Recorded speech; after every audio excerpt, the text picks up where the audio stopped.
कई लोग एक खाली पड़े डंपिंग ग्राउंड में थे, तभी उन्हें एक खजाना मिला। जैसे ही उन्होंने खजाना उठाया, एक भूतिया सफेद लिक्विड की कुछ बूंदें नीचे टपकी। इसके तुरंत बाद खजाने से अनगिनत सांप निकले।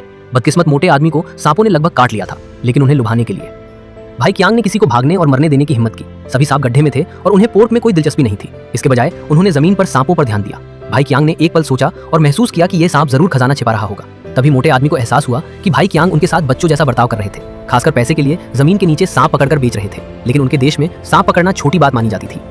फैटी अभी पैदा ही हुआ था कि अचानक सांप उस पर झपटा और उसे और उसके साथियों को सिर्फ 2.5 सेकंड में नीचे गिरा दिया। लेकिन कियांग शांत और संयत रहा। वो सांप की हरकतों को अच्छी तरह जानता था और उसने उसकी पूंछ पकड़ ली। उसके गुर्गे ने सांप की पूंछ पीछे से कसकर पकड़ ली। थोड़ी तकलीफ के बाद उन्होंने आखिरकार 2.5 साल बाद लंबे गीले सांप को पकड़ लिया। उनके जाने के बाद उस रात अचानक 2 और सांप बाहर आ गए। पता चला कि कियांग ने सांप पकड़ने के इस काम की योजना बनाई थी। उसने एक वीडियो फैक्ट्री खोली थी जो कहने को तो जिंदा सांप पालने के लिए थी, लेकिन चुपके से बच्चों के लिए सांप पालने के लिए थी। बाद में उसने सांपों को बचाने के लिए इंसानी खून का भी इस्तेमाल किया, जिससे उसके साथी गांव वालों को लगभग नुकसान ही पहुंचा। फैक्ट्री में काम करने वाली शियाओ मेई अंदर फंस गई थी। जब तक उसकी बेटी गलती से सांप की लाश को ठिकाने लगाते हुए मजदूरों को नहीं देख लेती, तब तक वो बहुत परेशान थी। सच जानने के बाद जियाओ मेई कियांग गे को ढूंढने गई, लेकिन उसने अपनी बेटी के साथ उसे धमकाया और उसके पास भारी मन से वहां से जाने के अलावा कोई चारा नहीं था। हालांकि उन्हें जल्द ही सजा मिल गई। एक दिन फैक्ट्री ने अचानक कियांग गे को धमकाया और उसकी हरकतें पूरी तरह से सामने आ गई। जियाओ मेई के परिवार को आखिरकार उस मुसीबत से छुटकारा मिल गया।